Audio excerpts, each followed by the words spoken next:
मनोज दादा जरांगे पाटील, माननीय दीपक भाई केदार, विकास पाथरीकर, शिवराज भुमरे, सचिन घायाळ, अनिल पटेल साहेब, माजी मंत्री या ठिकाणी बसलेले, काजी कलीमुल्ला, देशमुख कुटण, श्री लक्ष्मण रावटे, तालुका अध्यक्ष सूरज लोळगे, विनोद तांबे, माझे मित्र भाऊसाहेबराव काळे आणि स्टेजवरील इतर मंडळी, तसेच संतोष देशमुख यांचे जे कुटुंबीय इथं आलेले आहेत ते सर्व कुटुंबीय. आणि आवाज हळूहळू वाढतो. मी काय दीपक केदार नाही रे बाबा, आमचं दीपक भाऊंचा डायरेक्ट टॉप गिअर पडतो, आमचा फर्स्ट सेकंड थर्ड टॉप पडतो. त्याच्यामुळं दीपक भाईंच्या बरोबर माझी बरोबर हे करू नका.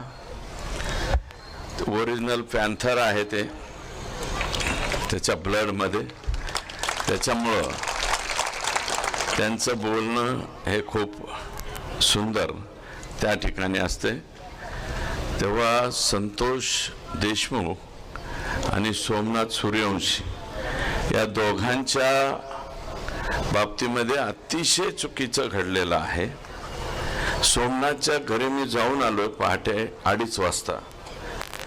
त्याचं काही कुटुंब पोट भरण्यासाठी थेट चाकणला गेलेलं होतं.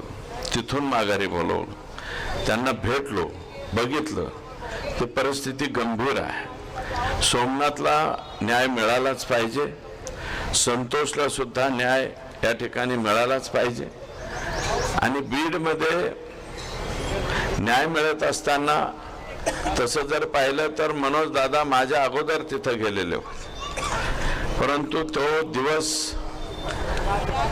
पीएमच्या संदर्भातला निर्णय घ्यायचा होता, पीएम करायचं होतं. लोक रस्त्यावरती आलते आणि तिथं स्वतः मनोज दादा बसून होते. मग शेवटी दादांनी सांगितलं घ्या करून आपलं, फार काय लांबत बसू नका. परंतु पीएम रिपोर्ट आला तो 8 पानी पीएम रिपोर्ट आला. त्या 8 पानी रिपोर्टमध्ये एवढ्या गंभीर बाबी आहेत की असं इतकं चुकीच्या पद्धतीनं कधीच कोणाला मारलेलं नाही. आणि हे कशामुळे होतंय तर हे परळीकर जे आका आणि त्यांचे आका आहेत यांचे वेगवेगळे उद्योग आहेत. त्याच्यामध्ये बाकीच्या काही गोष्टी सांगितल्या, परंतु त्या व्यतिरिक्त गोष्टी सांगतो. परळीतील इराणी समाजाचे काही लोक आहेत, हे या दोघांच्या जीवावर गांजा, चरस, देशी विदेशी रिव्हॉल्वर विक्री करतात. आणि या इराणी लोकांकडून हिस्सा घेण्यासाठी स्पेशल पोलिसांची नियुक्ती आका करीत होते. म्हणजे जे कशाचं पिस्तूल विकायचे त्याच्यातलं कमिशन सुद्धा आकाकडे पोहोचलं पाहिजे, अशा प्रकारची एक सिस्टीम होती. थर्मल मधील भांगार रोजच्या रोज चोरीला जातं. ते चोरीचे भांगार आणि त्यात पोलिसांचा वाटा आणि पोलिसांच्या वाट्याच्या नंतर आकाचा वाटा. म्हणजे गमती बघा बरं काही तर कशा कशामध्ये हे होतंय.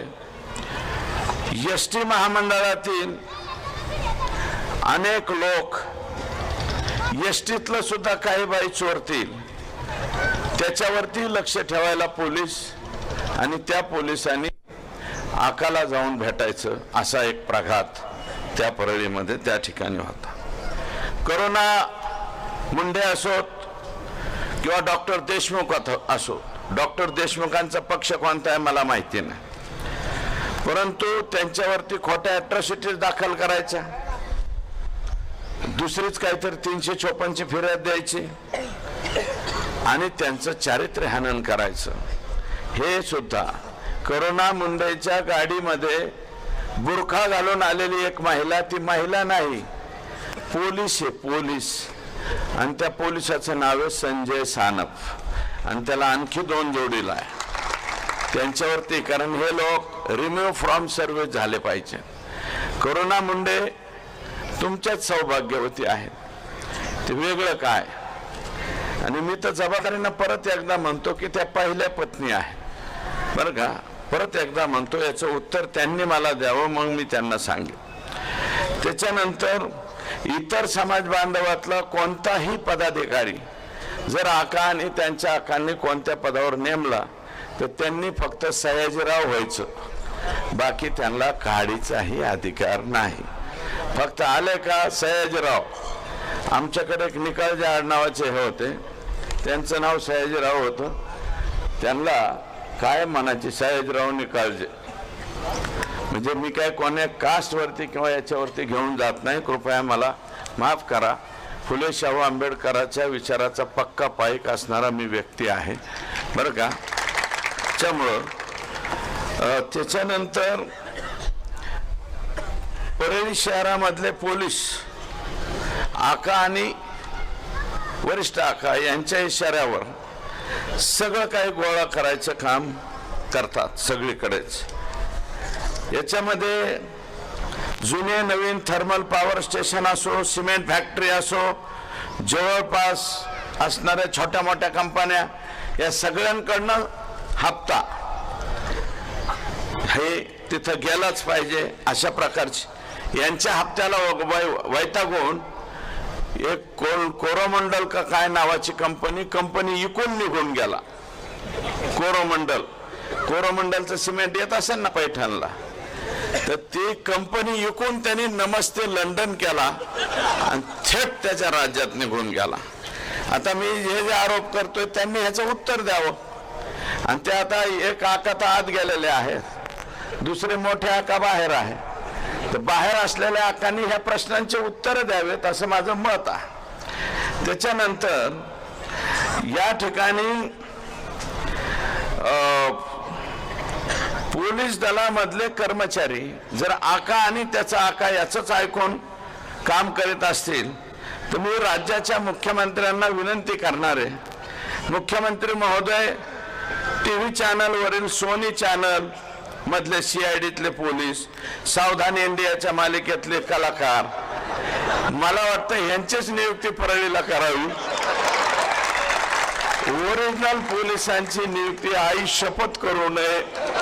संत एकनाथाच्या ह्या नगरीमध्ये मी बोलतोय, ज्ञानेश्वराचा जिथे जन्म झाला त्या भूमीमध्ये मी बोलतोय.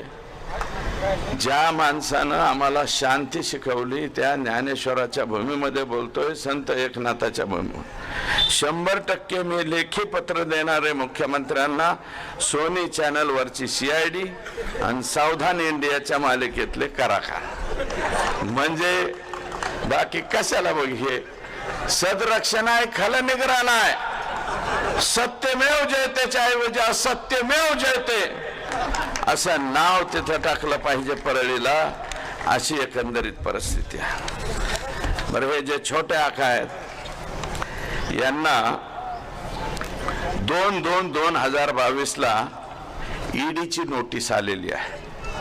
EDच्या नोटिसीची तारीख सुद्धा मी काढून आणली.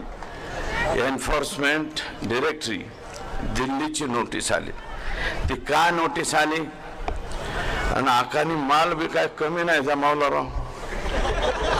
शिमरी पारगाव तालुका माजलगाव सुदाम बापूराव नरवडे या व्यक्तीच्या नावावर 50 एकर जमीन.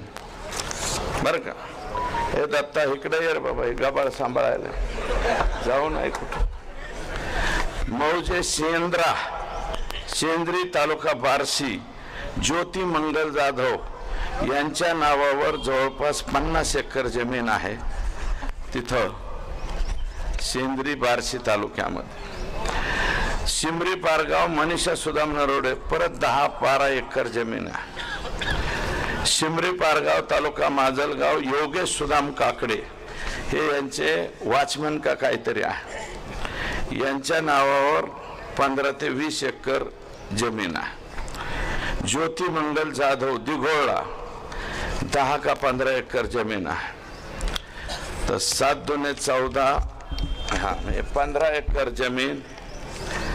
खातेदार ज्योती मंगल जाधव दिघोळ तालुका जामखेड. अशा पद्धतीच्या. दुसरा असले सुशील पाटील बिल्डर आहे आणि वैशाली हॉटेल आहे ना पुण्याला गेल्यावर आपलं, एफसी रोड म्हणतो ना आपण, जंगली महाराज रोडच्या नंतरचं FC Maharaj, FC road. FC रोडला वैशाली हॉटेल आहे. वैशाली हॉटेलच्या पलीकड सुशील पाटील बिल्डर आणि छाजर त्याच्यात पार्टनरशिप आहेत. तिथं एक शॉप असं काढताय, 7 शॉप आकानी बुक केलेत. 7. एका शॉपची किंमत आहे 5 कोटी रुपये. एका शॉपची किंमत आहे 5 कोटी रुपये. आणि त्या शॉपचे नंबर सुद्धा मी आणलेत. 601, 602, 603, 604, 605, 606, 607 आणि 608 आहे विष्णू चाटे ची बहीण सोनवणे यांच्या नावावर. विष्णू चाटे यांचे मावस भाऊ या खटल्यातले संतोष देशमुखला मारणाऱ्या मधल्या आरोपी मधला एक आरोपी कोण, विष्णू चाटे. आणि आकांचं दुसरी पत्नी ह्या ज्या जाधव आहेत ना, ते त्यांच्या दुसऱ्या पत्नी आहेत. त्यांच्या नावावर 3 शॉप आहेत आणि वाल्मिक आका यांच्या नावावर 4. म्हणजे 5 कोटीला म्हणल्यावर एक किती झालं, 7×5 35 कोटी. आणि विष्णू चाट्याचा एक 40 कोटी. 40 कोटीचे त्यांचे फ्लॅट. एक शॉपची किंमत 5 कोटी रुपये. आणि याच्यानंतर आकानी त्या बिल्डरला, मी रात्री जाऊन त्या बिल्डरची माहिती पण घेऊन आलो. म्हणलं हे बिल्डर, और क्या क्या दिया है हमारे आका को? ये म्हणले जरा ठहरो बताते. हमको चाय तो पिलाओ. वो बोले पिलाते. म्हणलं हम शाम को चायच पीते तो चायच पिलाओ, दुसरा काय मत पिलाओ. त्याला विचारलं तेव्हा तो म्हणला टोटल टेरेस मागितलं होतं आकानी, वरचं संध्याकाळी चालणारं हॉटेल टेरेस, 35 कोटी रुपये. तरी आमचा आका म्हणला होता 35 देतो, देऊन टाक. पण तो छाजड आणि पाटील म्हणले आम्हाला नाही द्यायचं. म्हणून वाचलं, आकाच्या तावडीतून वाचलं. ॲमिनोरा पार्क, अँड्रोना टावर, मगरपट्टा, हडपसर इथं एक फ्लॅटची किंमत आहे 15 करोड रुपये, 15 कोटी. आणि 15 कोटी रुपयाचे त्यांनी टोटल फ्लॉवरच घेतला. म्हणजे फ्लॉवर एकच फ्लोअर घेतला अख्खा. आणि तो फ्लोअर कोणाच्या नावावर आहे, वाल्मिक अण्णाच्या ड्रायव्हरच्या नावावर आहे. ड्रायव्हर. आणि ड्रायव्हर कडून भाड्याने राहायचे अग्रीमेंट सुद्धा करून घेतले. आणि त्याची किंमत होती 75 कोटी रुपये. ह्या 2 चौकशातच वाल्मिकांना 100 कोटीच्या पुढे गेले. म्हणजे ईडीच्या दरबारात गेले. ईडीच्या दरबारात 100 कोटीच्या पुढे गेलं की लगेच माणूस जातं. अशी एकंदरीत माहिती ही माझ्याकडे आलेली. सुदर्शन घुले आणि ही मंडळी नको मला झालं. हा, हे गोरख दळवी आणि लाप्पा दळवी मावळ प्रांतामध्ये, जसं छत्रपती शिवाजी महाराजांनी सगळ्या प्रांतामध्ये आपले माणसं ठेवले होते, मावळ प्रांतामध्ये हे आकांनी गोरख दळवी आणि लाप्पा दळवी हे बापलेख ठेवलेले आहेत. कुठं काही विकायला सापडलं की येऊन द्याच म्हणते, शिल्लक ठेवायचं नाही. म्हणजे एखाद्या वेळेस अंबानींना सुद्धा मागे टाकतात का काय, अशी कधी कधी माझ्या मनात. कृष्णा शेंडगे, हरिभाऊ इंगळे, सुदर्शन घुले, सोमा घुले, चंद्रकांत ज्ञानेश्वर घुले, ट्रॅक्टर चोरी करणारी टोळी. ही ट्रॅक्टर चोरी करणारी, याला संपूर्ण साथ.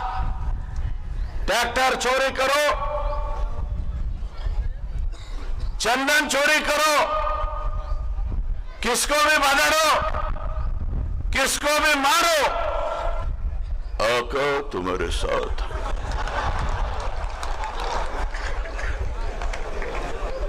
आका तुम्हारे साथ है म्हणल्यावर कशाला घाबरतील हे. आणि हा उद्योग करून ठेवला त्यांनी. मी नाही सांगत, 109 मृतदेह सापडलेत एका वर्षात परळीमध्ये 109, त्यातले फक्त 5च रेकॉर्डवर आले.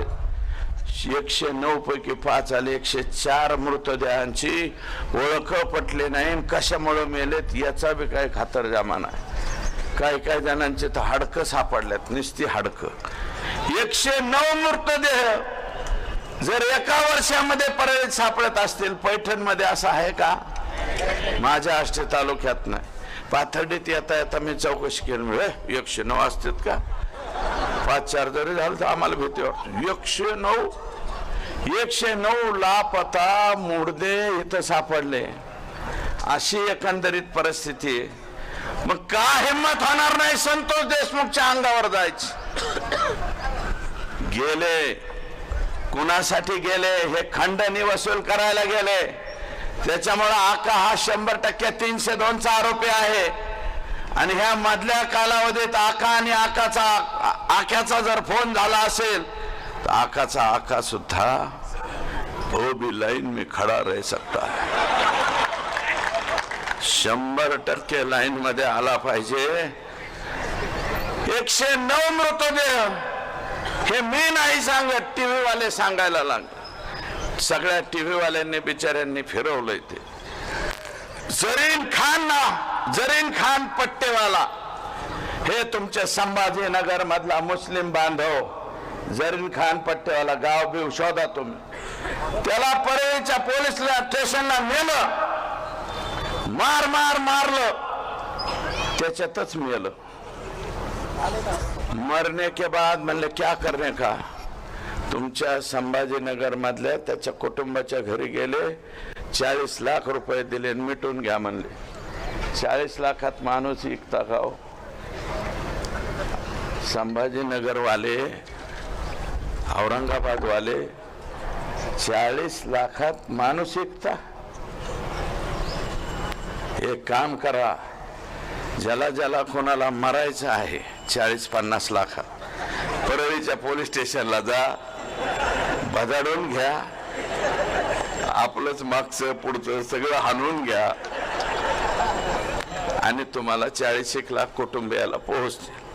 जर असा कोणता विचार करणारा पट्टे असेल तर दादांचं बोलणं झाल्याच्या नंतर मला येऊन भेटा, मी त्याची सोय करून देतो. जरीन खान पट्टेवाला या व्यक्तीची पोलीस स्टेशन मध्ये गेल्यानंतर, पोलीस स्टेशन मध्ये मारल्याच्या नंतर हत्या झाली. 40 लाखात प्रकरण मिटवलंय. एकदा हा आका 302 मध्ये जाऊ द्या, आकाचं काहीतरी होऊ द्या, मग बघा लोक कसे पुढे येते. दाना दाना दाना दाना दाना. अरे संतोष देशमुखने तुमचं काहीच बिघडवलं नव्हतं रे. फक्त एक दलिताचं पोरग त्याच्या तोंडात मारली म्हणून, माझ्या गावातल्या दलिताच्या लेकराच्या तोंडात का मारली म्हणून आडवं होऊन त्यांनी एक तोंडात मारले होते रे. तुम्ही दुसऱ्या दिवशी केजाला बोलून त्याच्या 100 तोंडात हाणायला पाहिजे होता. 100 तोंडाच्या हाणून सोडून द्यायला पाहिजे होता.